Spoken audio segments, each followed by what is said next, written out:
Të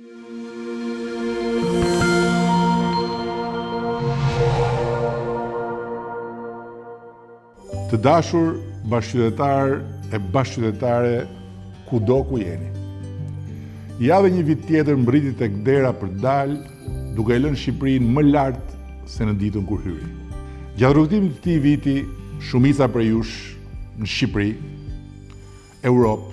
gjetë nëpër botë, e bekoi përpjekjen e përbashkët dekadës fundit, duke i dhënë qeverisë sonë fuqinë e jashtëzakonshme të 83 mandateve. Faleminderit edhe një herë nga unë sot për atë fuqi me të cilën faljush unë dhe të zgjedhurit tuaj do të bëjmë për Shqipërinë në 4 vitet e ardhshme gjithçka duhet që ta ngrejmë flamurin tonë kombëtar në oborrin e shtëpisë së Bashkimit Evropian. Në një dekadë kemi bërë çfarë nuk imagjinohej kur nisi numërimi i viteve tona në qeverisi. Kemi bërë realitet një Shqipëri tjetër,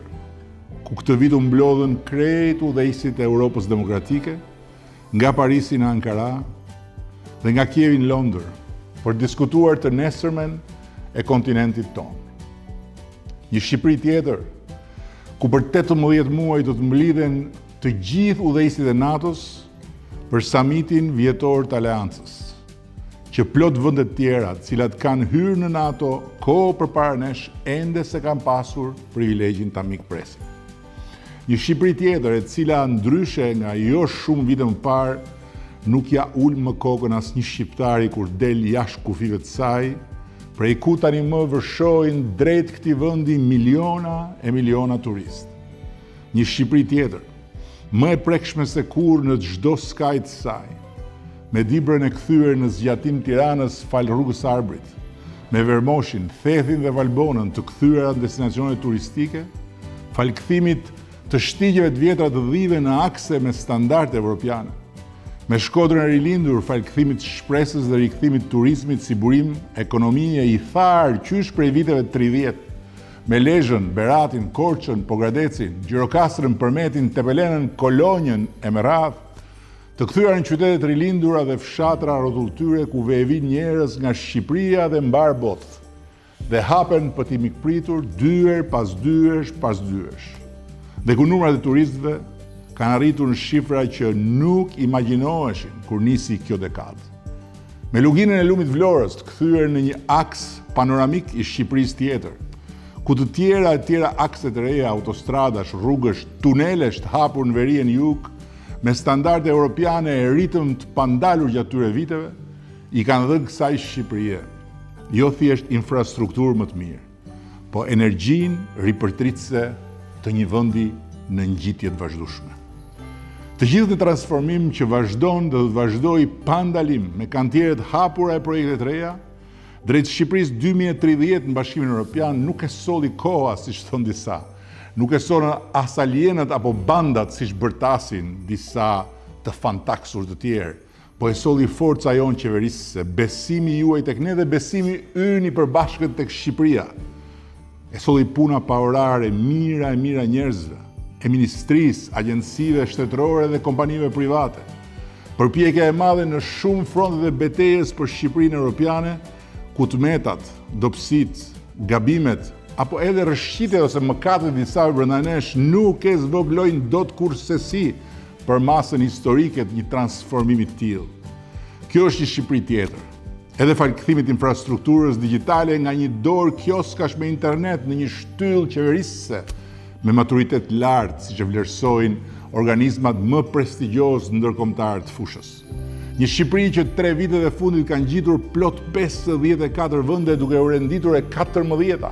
ndër 197 vende të botës për qeverisjen digjitale dhe duke vendosur në dispozicion të qytetarëve një platformë shërbimesh publike në kohë reale, falas nga çdo cep i globit. E-Albania u ka kursyer shqiptarëve 620 milionë euro dhe 7500 vjet radha nëpër sportele, ose e thënë ndryshe një radhë të gjatë sa 25.000 rrotullime rreth tokës. Kjo është një Shqipëri tjetër, e cila pas sulmit terrorist kibernetik mbi pikërisht këtë infrastrukturë moderne digjitale ngriti një nga muret më të fortë mbrojtjes kibernetike në Europë, ku deri më sot kanë dështuar të gjitha sulmet e vazhdueshme që kanë ardhur e vazhdojnë të vinë më pas, e askush nuk flet për to. Një Shqipëri tjetër e shërbyer në këto vite transformimi me dijen dhe përkushtimin e skuadrave të Akshit dhe të Akceskut, ku vajza dhe djemë talentuar e kanë rritur vit pas viti aftësinë e këtij shteti për të shërbyer njerëzve dhe vendit,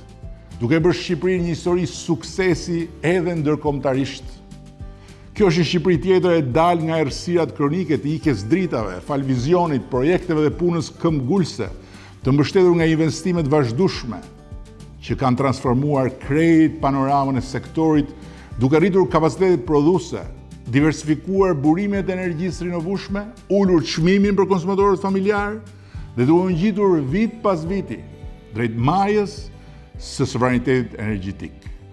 të cilën dha mbrim brenda këtij mandati për të mos harxhuar më asnjë qindark për të importuar energji nga jashtë. Kjo Shqipëri tjetër nuk ka asnjë lidhje me Shqipërinë e piknisjes kësaj dekade, kur ishin të shpërfillurit e damkosur të Europës. Ky vit mbyllet për Shqipërinë jo vetëm me negociatat e antarësimit të hapura në çdo kapitull, por edhe me ngjitjen e Shqipërisë në pozicionin e ta shtuquajturit front runner, pararendës i procesit të integrimit të Ballkanit Perëndimor në Bashkimin Evropian. As këtë rezultat shëmbullor, fantastik për emrin e vendit ton dhe për dinjitetin e kombit ton nuk e solli koha,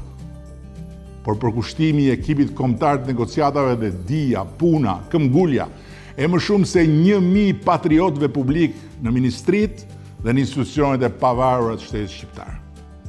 Dekada e fundit ka qenë për Shqipërinë dhe shqiptarët një kohë me një shpejtësi të re shqiptare, një përpjekje e madhe për të fituar kohën e humbur të një tranzicioni të qartur, përplasjesh me muret e prapambetjes,